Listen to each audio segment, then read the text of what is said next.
precisamos caminhar seguros numa vida que é curta, que passa muito rápido e que nós perdemos muito tempo com coisas fúteis.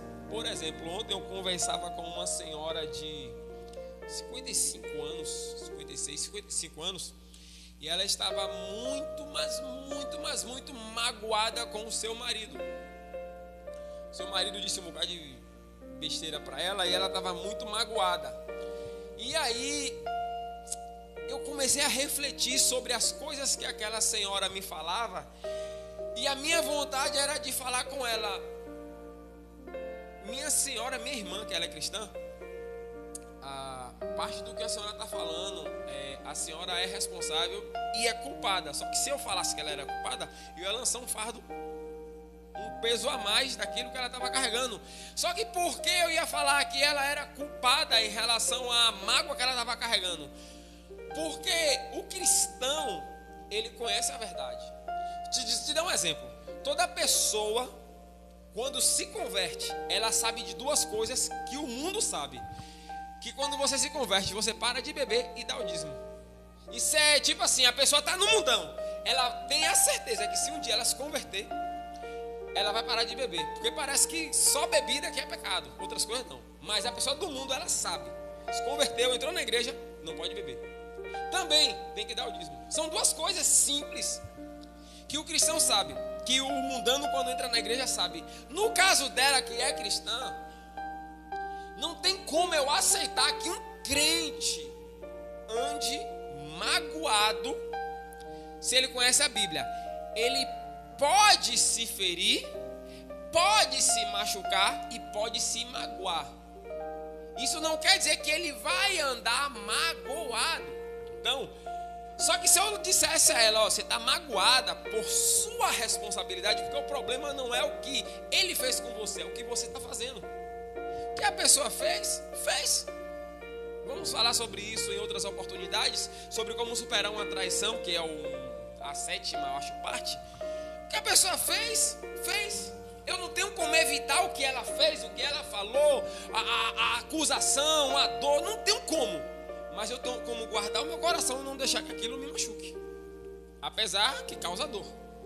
Então, nós precisamos caminhar de uma forma segura, porque senão nós sabotamos a nossa vida.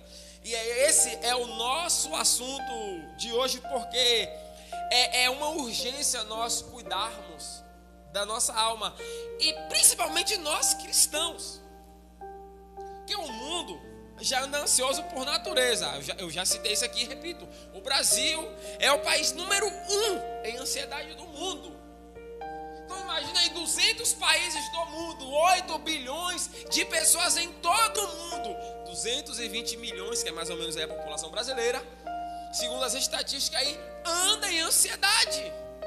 O Brasil é o campeão e o 5º em depressão. Então, eu estou falando da estatística brasileira, não é evangélica. Nós somos um povo preparado para vencermos a ansiedade, porque temos a palavra de Deus. Como eu acabei de citar, como a menina acabou de cantar ali: lance sobre o Senhor. O texto diz lá: lançai, não andeis ansiosos, lançai sobre o Senhor a vossa ansiedade, porque Ele tem cuidado de vós.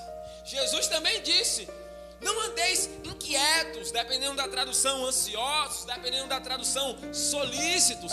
Não andei, por que não? Porque você pode acrescentar um côvado à sua estatura? Me diz aí, o que você pode fazer? Nada. Então, se Deus cuida do lírio dos vales, do lírio dos campos, que hoje está aqui, belo e maravilhoso, e amanhã está no fogo, Ele não vai cuidar de você, que vale muito mais? Então, Jesus diz: ao invés de você andar ansioso, Jesus não disse para você não ter ansiedade. A ansiedade faz parte da vida. O que Jesus quis dizer é: não deixe ela te dominar. Por quê? Porque se você busca o reino de Deus e a justiça do reino, A ansiedade não vai te dominar. Ela vai existir. Não tem como tirar da existência humana a ansiedade, porque ela faz parte da nossa vida. O que nós não podemos é tê-la como companhia. Quando a Bíblia diz, não andeis, pois, ansiosos por coisa alguma, a Bíblia não está dizendo para eu abandonar a ansiedade. É claro que a ansiedade vai ter em mim, eu sou ser humano. O que eu não posso é tê-la como companhia na minha vida, porque ela é uma péssima companhia. Consegue entender? Você sempre vai ter com você ansiedade, mas ela não pode exercer influência na tua vida, porque senão ela vai comprometer a tua saúde emocional e depois física. Então, precisamos nos cuidar.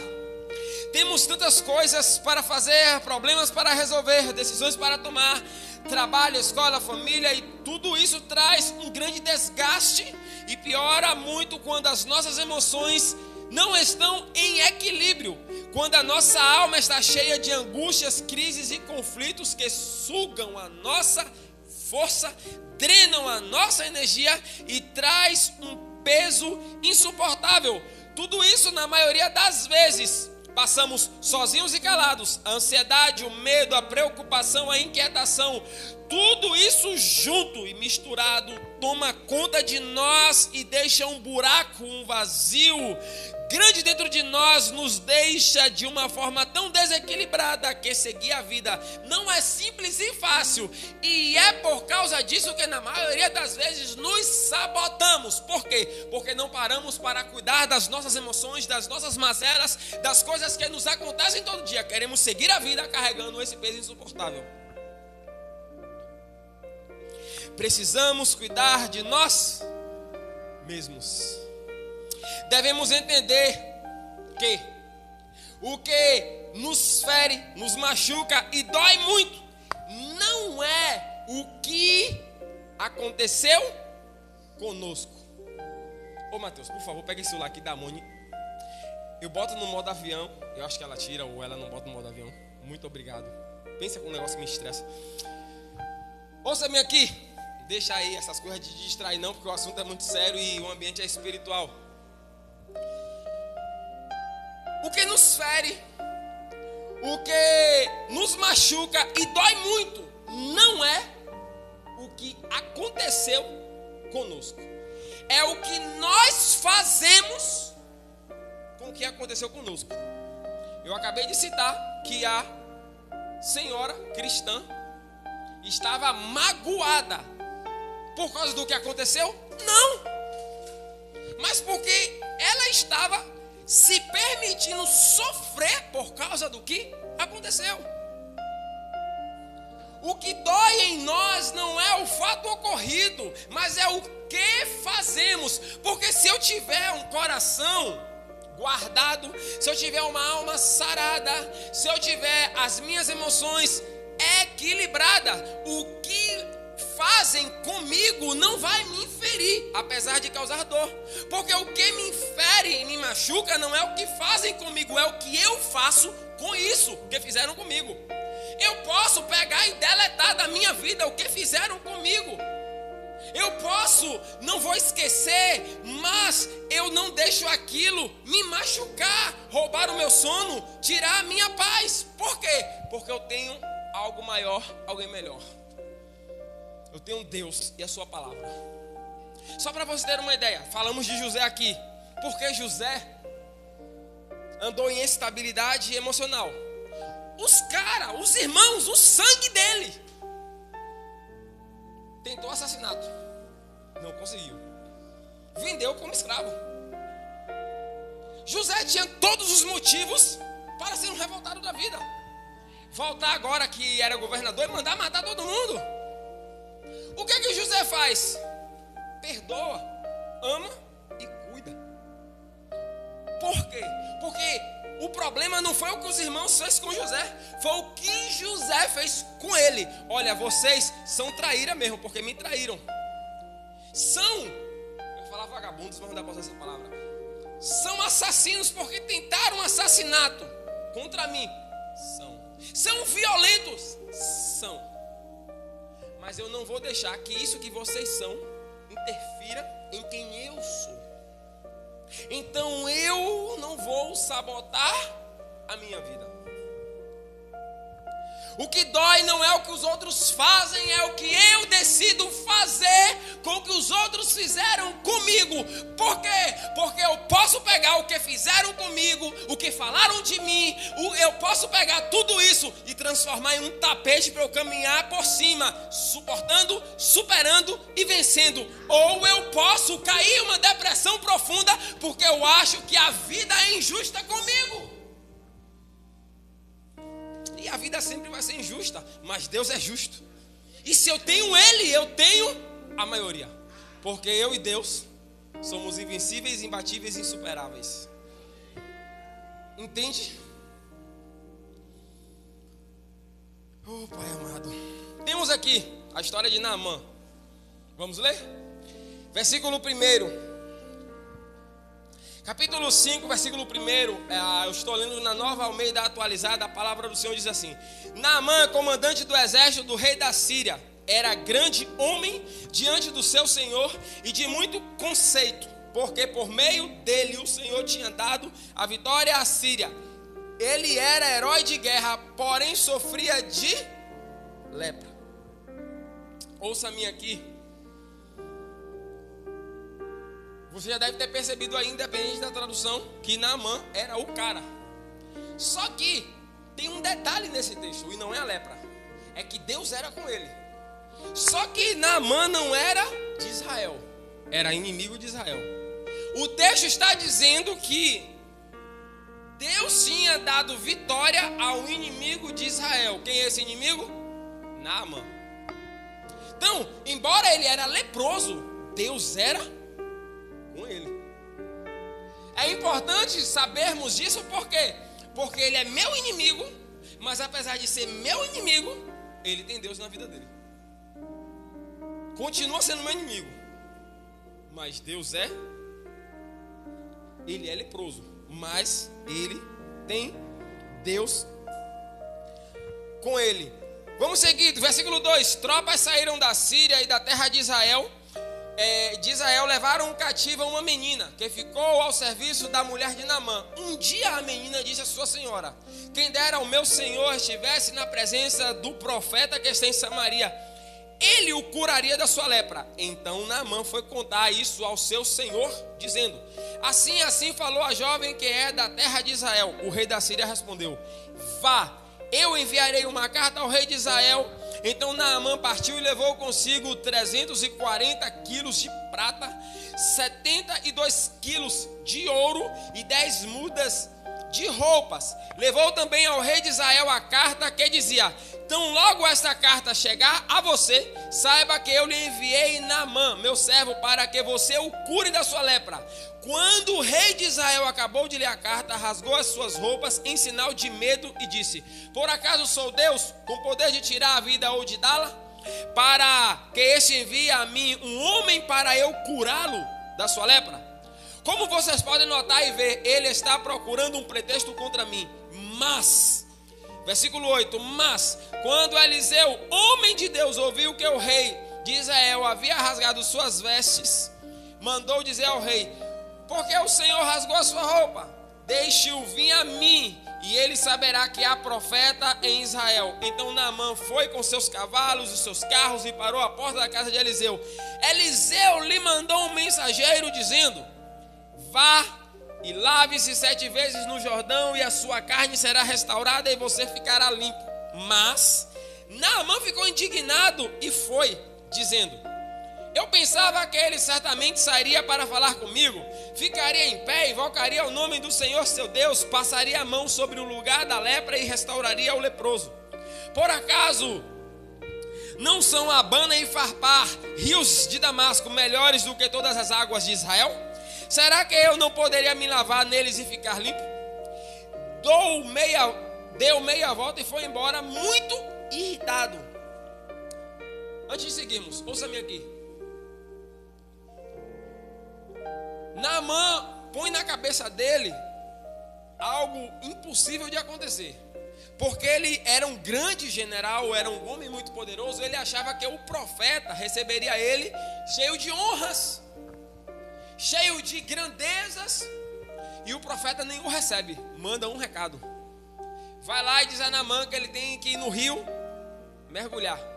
Então Naamã se irrita muito, mas muito. E o pior, como é no Rio Jordão, segundo Naamã, o Rio Jordão era o pior do que os outros dois rios citados aqui, Abana e Farpar, que está em Damasco. Então ele dá meia volta, vai embora, irritado. Veja, o profeta disse, ó, a tua cura está ali. Mas ele revoltado, irritado, dá meia volta e vai embora. Só que, graças a Deus, temos alguém que sempre Deus usa para nos alertar, nos direcionar e falar conosco. Então os seus oficiais, o versículo 13 diz assim: então seus oficiais se aproximaram e lhe disseram: meu pai, se o profeta tivesse dito alguma coisa difícil, por acaso o senhor não faria? Muito mais agora que ele apenas disse: lava-te e você ficará limpo. Então Naamã desceu e mergulhou no Jordão 7 vezes, conforme a palavra do homem de Deus, e a sua pele se tornou como a pele de uma criança e ficou limpo. Depois ele voltou ao homem de Deus, ele e toda a sua comitiva. Veio, pois, diante dele e disse: eis que agora reconheço que em toda a terra não há Deus a não ser em Israel. E agora, por favor, aceite um presente desse teu servo. Porém ele respondeu: tão certo como vive o Senhor, em cuja presença estou, não aceitarei nada. Naamã insistiu com ele para que eu aceitasse, mas ele recusou. Até aí. Fica com a Bíblia aberta, porque nós vamos ler mais lá na frente outros textos. Você deve ter percebido por essa leitura e também por já conhecer essa história, acredito que você já conhece essa história, qual o sentido aqui? Deixa eu te explicar uma coisa sobre a lepra. A lepra é uma doença terrível porque ela afasta de nós quem nos ama e nos afasta de quem nós amamos. Eu conheci uma moça em Feira de Santana que o marido dela tinha hanseníase, que é a lepra convertida hoje, né, nos tempos de hoje. O nome hoje não é mais lepra, lógico, é hanseníase.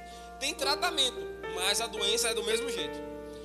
Tudo na casa dela era separado. O que era dela era somente dela, o que era do marido era somente do marido.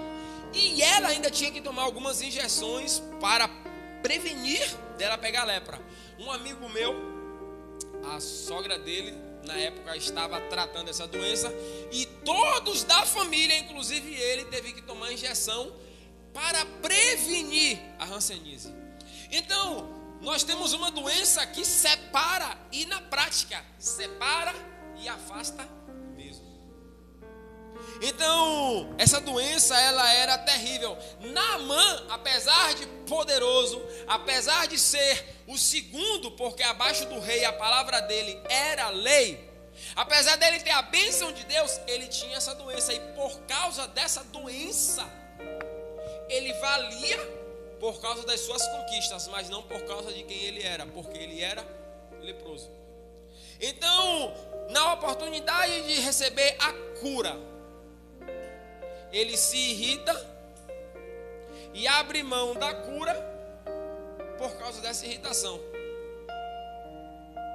Por causa do seu orgulho, como tem a música que conhecemos. Senhor, quebra o meu orgulho. Eu quero descer e mergulhar. Essa música faz referência a esse texto. Por causa do orgulho, por causa do desequilíbrio emocional, por causa do status e de se achar melhor do que os outros, sabotamos a nossa vida. Naamã estava prestes a sabotar a sua vida, abrindo mão de uma cura que somente o profeta Eliseu conseguiria proporcionar, ou Deus através do profeta Eliseu poderia dar. Naamã estava sabotando a sua vida. Por quê? Porque para Naamã era mais importante quem ele era e os títulos que ele tinha, tudo que ele conquistou, do que ser humilde e tomar um banho no rio, que ele julgava ser mais sujo do que os outros. Agora eu te pergunto, irmão, O servo dele foi lá e falou: meu rei, se o profeta te pedisse uma coisa difícil, você não faria? Quando lá, uma coisa simples. No máximo, você vai se molhar, vai sair fedendo do rio, se o rio for realmente sujo, mas vai ser curado. Irmãos, o evangelho, ele é simples. Muito simples. Tão simples que nós temos dificuldade de acreditar e complicamos as coisas. É muito simples, eu só preciso acreditar no que está escrito, me entregar a Jesus e seguir obedecendo a palavra. Aí complicamos dizendo que os mandamentos são pesados e que é difícil obedecer a Deus. E eu sempre digo, difícil não é obedecer a Deus, difícil é obedecer o diabo. Por quê? Porque hoje você é muito melhor do que quem você foi ontem. Porque Deus começou a fazer uma obra na tua vida e está te aperfeiçoando e vai concluir essa obra. Então, Deus não desistiu de você, está trabalhando em você, te transformando, te direcionando. E nós temos a coragem de olhar e dizer que é difícil obedecer. Não é. Pagamos um alto preço se desobedecermos o diabo, mas a Deus não. Ah, você vai pagar um alto preço se não obedecer. Meu irmão, dependendo do lugar que Deus nos tirou, preço mesmo é servir ao diabo.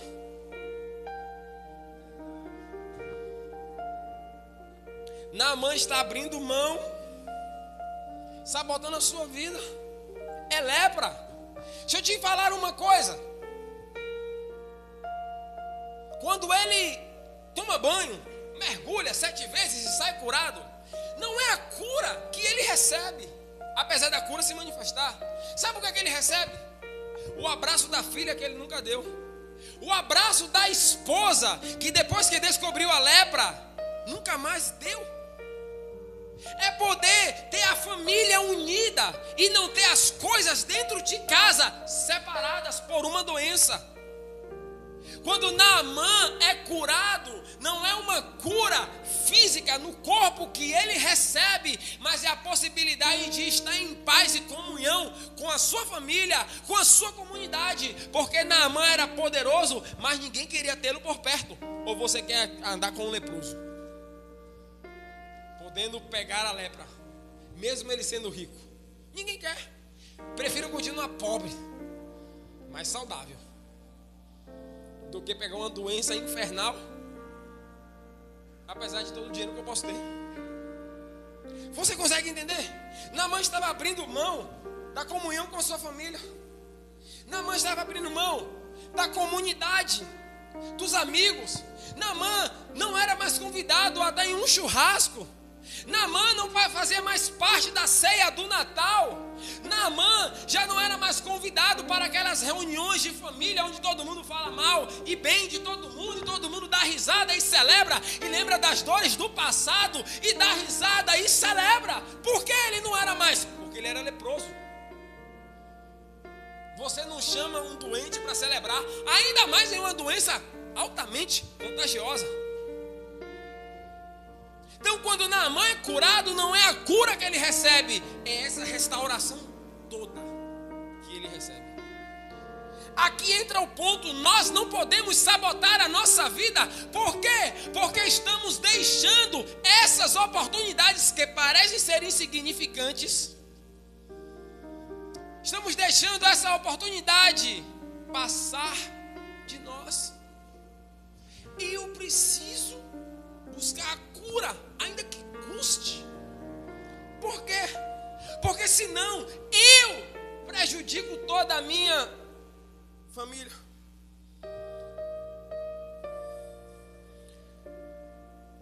A questão é que Deus quer nos curar. Deus quer que vivamos uma vida transformada a partir da nossa alma curada. Mas nós precisamos querer e abrir o coração para vivermos essa cura. Porque Deus quer. E enviou Naamã, enviou o profeta Naamã. Mas por causa de uma irritação, por causa de uma raiva, porque não aconteceu como ele queria.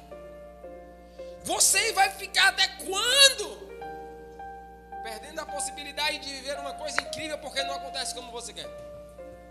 Nós sabotamos a nossa vida quando desistimos de viver, porque as coisas não saíram como nós planejamos. Eu poderia estar chateado hoje, se acontecesse no curso normal, estaria pelo menos aqui, entre 10 a 12 crianças lá e aqui, pelos convites, e os convites certos. Não estou falando só os convites aleatórios não, os certos. Estaria cheio aqui. Só que veio o tempo e não deixou. Amém, glória a Deus. Eu vou reclamar? Vai adiantar o que eu reclamar? Vai continuar frio, vai continuar chovendo. Então é melhor eu adorar e seguir em paz. Porque a minha reclamação, chateação, raiva, seja lá o que for, murmuração, não vai mudar o tempo. Então, irmãos, nós precisamos parar de nos sabotar. Nós precisamos parar de impedir que Deus haja ou faça ou se manifeste na nossa vida por causa dos nossos sentimentos não tratados. Nós precisamos seguir por causa do horário. Eu só desejo que você entenda uma coisa muito importante. Toda vez que você abre mão por causa de alguma coisa do momento, por causa de alguma situação do momento, você abre mão de algo maior, você sabota a tua vida. E nós precisamos abrir os nossos olhos, porque a decisão que eu tomo hoje pode trazer amanhã uma consequência muito grande. Deixa eu te falar algo. Não perca o que Deus tem na sua vida por causa da realidade que você está vivendo. O que você está vivendo não é a realidade final de Deus para você. Por isso, não se sabote. Enxergue além e entenda que existe algo de Deus muito maior e melhor. Nós precisamos ter uma visão clara do que Deus está fazendo, porque senão eu vou sabotar a minha vida enxergando somente o agora. José poderia sabotar a vida dele, porque se ele enxergasse só a tentativa de assassinato, só a cisterna porque lançaram ele na cisterna, ou a escravidão quando venderam ele, ele sabotaria a sua vida. Mas onde estava a visão dele? Um dia eu vou cuidar da minha família. Essa é a promessa. Eu vou focar nela e vou suportar o que os meus olhos estão vendo. Eu não vou sabotar a minha vida. Não sabote a sua vida, não se sabote. Às vezes, por ainda existir uma ferida aberta dentro da sua alma, por existir um trauma, uma mágoa, uma palavra destrutiva, algumas portas de avanço continuam fechadas. Algumas promessas, apesar de estarem perto, se tornam distantes e o propósito fica comprometido. Muitas pessoas não vivem o que poderiam viver, porque não abrem o coração para se tratar, optam por sabotar a sua vida e a sua história. É uma necessidade urgente buscarmos a cura da nossa alma. É urgente cuidarmos das nossas emoções, pois caso contrário, vamos sabotar a nossa própria vida e nos impedir de viver uma vida que vale a pena ser vivida, uma realidade muito maior e a vontade de Deus em nossas vidas. E só para você ter uma ideia do que eu estou falando, porque parece até que a história de Naamã é assim. Olha que tragédia aconteceu. Versículo 20 do mesmo capítulo. Está com a Bíblia aberta aí? Leia isso comigo.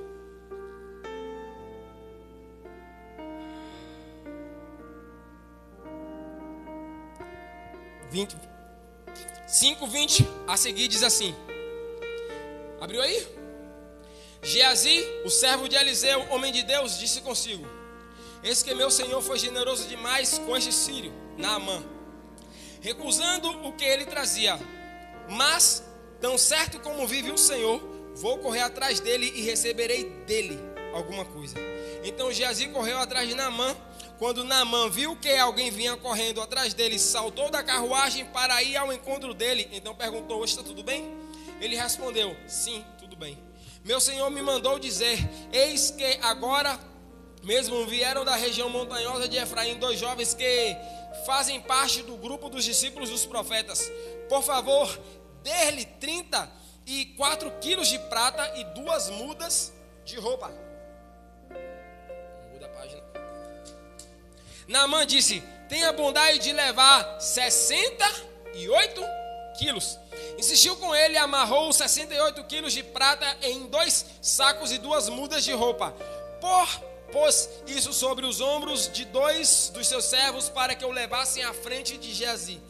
Quando ele chegou à colina, pegou os sacos e os servos traziam e depositou na casa. Então despediu aqueles homens que se foram. Ele, porém, entrou e pôs-se diante do seu senhor. Eliseu perguntou: de onde você vem, Geazi? Ele respondeu: esse seu servo não foi a lugar nenhum. Porém Eliseu disse, versículo 26, olha só a tragédia: você acha que eu não estava com você em espírito quando aquele homem voltou da sua carruagem para encontrar-se com você?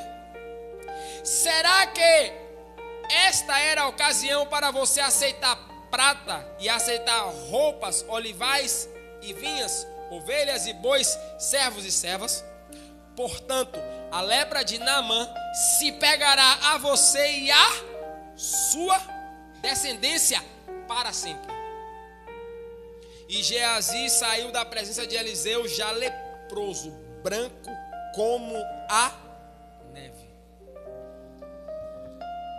Nós temos a cura de um homem leproso, um homem rico, poderoso, um homem que abaixo do rei, a palavra dele era lei, e um homem que tinha a mão de Deus com ele. Ele vem ao profeta, ele entende, obedece, ia sabotar a sua vida, mas é o Espírito Santo. Só um detalhe aqui rapidinho: Deus sempre vai usar pessoas para nos direcionar, irmãos. Na nossa teimosia, na nossa rebeldia, nas nossas crises, Deus sempre vai levantar alguém para nos apontar o caminho. Por mais que nos doa ouvir o que não queremos, o que não gostamos, por mais que tenhamos que ouvir palavras de confronto, palavras que não sejam agradáveis aos nossos ouvidos, Deus vai usar pessoas, porque Ele nos ama tanto que não quer que continuemos do mesmo jeito. E a cura, a libertação, a transformação que Ele tem para nós exige palavras difíceis de aceitar, mas que são palavras de vida eterna. Então aquele servo olha para Naamã e diz: meu senhor, vai lá e toma banho. O Espírito Santo convencendo, porque Naamã estava irredutível. Só que ele é curado. Já pregamos sobre isso. Aí temos aqui uma tragédia muito pior. Por quê? Sabe quem é Geazi? O servo de Eliseu. Se você ler o livro de Reis, que eu aconselho você a ler, 1 Reis e 2 Reis, Geazi é o homem que experimentou milagres extraordinários andando com Eliseu. Por exemplo, um dia um rei foi prender com seu exército o profeta Eliseu, o rei da Síria, por sinal. Sabe o que aconteceu? Geazi acordou de manhã, abriu a porta e se assustou. Um exército inteiro pronto para prender o profeta. Então o profeta sai, ora a Deus e diz: Deus, abre os olhos desse garoto para ele ver que quem está com nós é muito maior. E Deus abre os olhos de Geazi, e Geazi vê anjos, carruagens de fogo. Geazi aqui experimentou um milagre extraordinário. Te dá outro exemplo. A Bíblia conta que os discípulos do profeta, ele tinha uma escola de profeta, os discípulos estavam construindo uma casa, uma cabana, e aí o machado cai na água. Eliseu pergunta ao discípulo: onde caiu o machado? O discípulo: ali. Então Eliseu diz: machado flutua, sobe, vem para cá. Irmãos, seja inteligente. Tu já viu ferro flutuar? Um navio que é de ferro flutua porque é grande e tem estrutura para isso. Mas um machado, tu joga uma pedra na água, pedra funda, quem dirá o ferro?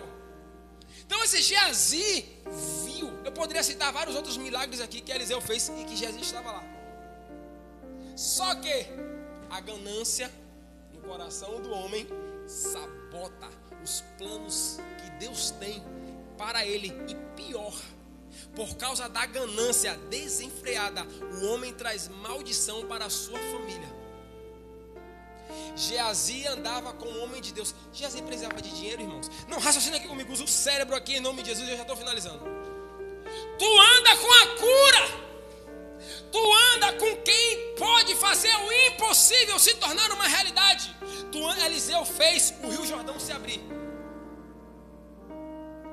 Já citei várias coisas aqui, né? Que Eliseu fez. Tu anda com esse cara. O que é prata e ouro? Eu posso ter todo dia. Eu ouvi um podcast essa semana. Muito massa esse podcast. Um bilionário falando para uma jovem: eu daria toda a minha fortuna para eu ter a tua idade. Quantas pessoas hoje trocariam a sua fortuna para ter a cura do câncer? Porque tem todo o dinheiro, mas não consegue comprar a saúde que a doença está levando. Temos um cara aqui que nunca vai ter problema de saúde porque anda com a cura. Nunca vai ter problema de tribulação porque anda com a presença de Deus. Nunca vai ter problema porque anda com a pessoa certa. E traz sobre si uma maldição tão grande e sabota a sua vida, a sua história e a sua família. Por quê? Abre mão do que é eterno pelo que é passageiro. Abre mão do que vale a pena, do propósito pela proposta. Abre mão do que é real por algo temporário, fútil. Do que adianta o homem ganhar o mundo inteiro e perder a sua alma? Geazi abre mão de tudo que é de Deus por coisas vãs, vis. O problema, eu estou encerrando. O problema não é Geazi, por incrível que pareça. O problema é que a família dele, a descendência dele. Imagina o filho dele olhar para ele e perguntar: pai, que culpa eu tenho por causa da tua estupidez? Que culpa eu tenho por causa da tua burrice? Que culpa eu tenho porque eu tenho que carregar a tua lepra se o estúpido foi você? Irmãos, estou falando para você de uma coisa extremamente séria. Por quê? Porque falar de Naamã é fácil. Naamã, ele queria ficar leproso, porque ele se achava melhor do que os outros. Ele não queria se submeter, se humilhar, ir ali no rio, tomar um banho. Mas o Espírito Santo direcionou ele. Geazi não. Geazi já era um homem espiritual. Geazi já entendia. E por causa do querer, do dinheiro, do que é físico. E eu não estou dizendo que dinheiro não é importante, bens não é importante. Deus tem para nós riquezas, Deus tem para nós dinheiro, Deus tem para nós conquistas físicas. Deus tem. Por quê? Porque se eu buscar o reino de Deus e a sua justiça, essas coisas, demais coisas serão acrescentadas. Se eu honrar o Senhor com meus dízimos e ofertas, Deus vai multiplicar, vai abrir as janelas dos céus e derramar bênção tal que ocupe todos os espaços. Se eu obedecer a palavra, diz que várias bênçãos virão sobre mim. Então Deus tem para mim. Só que o foco não deve ser o que Deus tem para mim, mas quem Deus é. O problema é que não ficamos com a bênção, porque buscamos a bênção e perdemos o Senhor. Mas se buscarmos o Senhor, teremos o Senhor, e como consequência a bênção vem, porque os sinais seguirão os que creem. Não sabote a sua vida. Muitos se sabotam porque abandonam aquilo que é verdadeiro, aquilo que é de Deus, aquilo que é espiritual, por tudo que é passageiro. Eu preciso parar com urgência de sabotar a minha vida. Primeiro, me impedindo de viver algo bom porque eu estou magoado, traumatizado, irritado, ou abrindo mão de uma vida com propósito, que é a vida que Deus tem para mim, por causa de tudo que é passageiro, por causa das coisas boas que o mundo tem a me oferecer.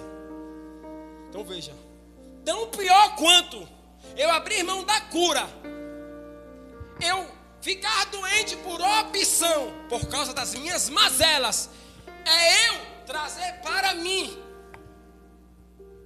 um problema grande, porque eu quero viver uma vida lá fora, ao invés de aceitar a vontade de Deus, que é muito maior e melhor, e que vai contra a minha vontade.